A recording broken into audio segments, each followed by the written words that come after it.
안녕하세요. 포유 환율연구소입니다.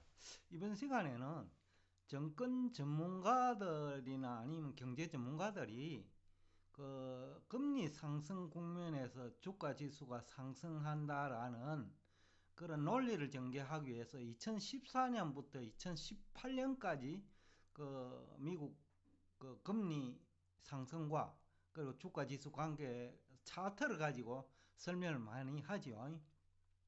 그런데 뭐 구체적인 이유에 대해서는 대부분 설명하지 않고 그냥 과거에도 그랬으니까 2022년 금리 인상 국면에서도 비슷하지 않겠느냐라는 얘기를 많이 하죠.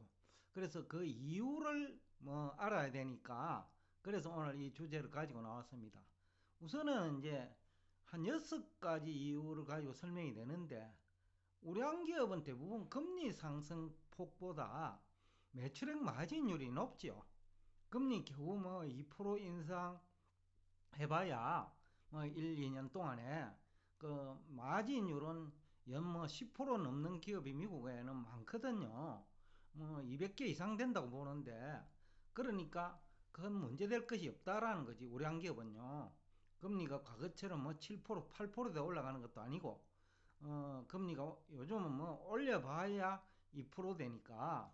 그 다음에 이제 두 번째인데, 금리가 상승하는 기간 동안, 여기서는 금리 상승 국면이라고 표현을 썼는데, 금리가 상승하는 기간 동안에는 채권 평가 손실이 발생합니다. 채권에 투자하면. 그래서 이제 신규로 채권을 매수하기보다는 기존 채권을 팔아가지고 주식에 투자하는 게 유리하지요. 더군다나 이제 그 금리 상승 또는 물가 상승 그 덕택에 이익을 보는 집단도 있잖아요. 은행은 금리를 인상하면 좋고, 또 필수 소비재를 판매하는 기업들은 뭐 물가 상승률이 더 높기 때문에 금리 인상하는 것보다 그게 더 유리하죠. 그렇기 때문에 그쪽에 대한 또그 주식 투자 수요도 있고, 그래서 이제 금리 상승 국면에서는 돈 흐름이 주식 시장으로 이동한다. 특히 이제 장기채일수록 그 금리 상승 국면에서 평가 손실이 크거든요. 그러니까 장기채 투자보다는 그 금리 상승 기간 동안에는 그 우량 주식이 상대적으로 안전하다. 그래서 이제 주가가 올라가는 이유 중에 하나죠. 그 다음에 이제 세 번째인데, 아직도 낮은 금리 수준이에요. 과거 7% 하던 금리 시대도 있었는데, 그럼에도 불구하고 지금은 2%도 안 되니까 1년 동안 올려봐야요. 그러니까 아직도 우량기업 입장에서는 금리가 낮은 수준이죠. 그러니까 주식 투자 수익률이 금리 상품, 예금 상품입니다. 채권은 이제 그 가격이 하락하기 때문에 금리 상승 국면에서 채권 수요는 줄지만은 예금 시장과 비교하더라도 주식 투자 수익률이 상대적으로 높다. 그래서 돈이 아직까지는 주식 투자 쪽으로 이동할 수 있는 환경이다. 그런 얘기도 가능할 것 같아요. 뭐 앞에서도 얘기했지만 필수 소비재는 당연히 물가 상승률보다 낮은 금리 상승폭이 별로 그 필수 소비재의 악재가 아니거든요. 은행주도 마찬가지고요. 은행주는 뭐 그 금리 상승하면 대출 이자도 증가하고 뭐 여러 가지 이익이 있죠.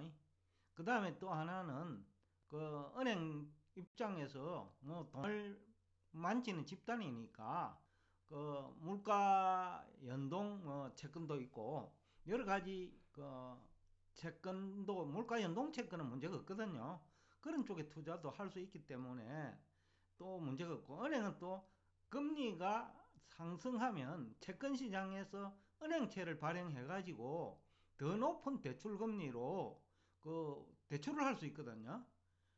그것도 이제 이익이고, 또 일본과 같은 금리가 낮은 국가는 워낙 미국하고 금리 차이가 나기 때문에 일본의 단기채 투자해봐야 뭐 금리가 0.1%도 안 되거든요. 근데 이제 미국은 벌써 1%가 넘었잖아요. 10배 차이 난다는 거죠. 근데 환율만 도와준다면 미국 그 채권 시장에 참여하더라도 그 일본 은행들은 문제가 없죠. 그러면 일본 은행들은 돈 버는 거죠. 그런 측면에서도 한번 볼 필요가 있다. 미국뿐만 아니라 국제 간에 그 일본과처럼 금리가 초저금리인 국가에서 미국처럼 중금리인 국가로 돈이 이동할 수 있다라는 거죠. 그것도 주식시장에도 우호적 환경이죠. 그 다음에 이제 마지막으로 이게 클 것 같는데, 부동산 시장은 그 황금성이 없잖아요. 특히 이제 금리가 상승하면 부동산은 황금성이 더욱더 줄어들거든요. 더군다나 미국 같은 데는 금리와 부동산 투자를 하나의 그 검토 내지는 그 금리 시장에 참여할 것이냐 부동산 시장에 참여할 것이냐를 판단하는 기준이 되거든요. 그러니까 금리가 오를 때 부동산 시장이 더 마이너스라는 거죠. 더군다나 미국은 이제 우리나라의 그 주택 담보 대출에 해당되는 것이 이제 모기지 금리인데, 모기지 금리가 미국도 이제 5%에 육박하거든요. 그러니까 이제 부동산보다는 물가 혜택을 보는, 또 금리 혜택을 보는 주식에 투자하는 그런 사례도 있고, 과거에도 그랬어요. 2007년에도 그 비슷한 상황이 발생했거든요.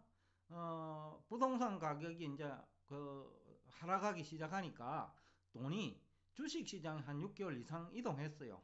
그러면서 그 부동산 가격 하락 득택의 주가가 6개월 이상 오르는 그런 사례도 있었으니까, 그건 이유는 이제 황금성이 높기 때문이에요. 부동산보다는 주식이. 그리고 또 물가 혜택을 받는 또 물가 상승 수혜 기업도 있고, 또 금리 상승 수혜 기업도 있잖아요. 그러니까 부동산보다는 황금성이 높은 주식 투자 쪽으로 돈이 몰린다. 그래서 이제 그 주식 시장이 되는 이유 중에 하나다.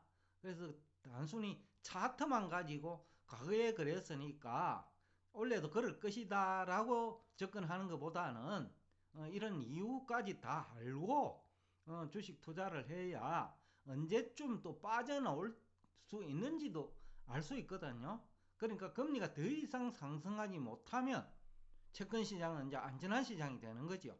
그러다가 주가까지 높다면 돈이 그때는 주식 시장에서 오히려 채권 시장으로 이동하겠죠. 그래서 이제 그 장기 금리가 어느 시점에서 더 이상 상승하지 못하느냐, 그때가 이제 그 증시에서 좀 빠져나와야 될 시기가 아니냐.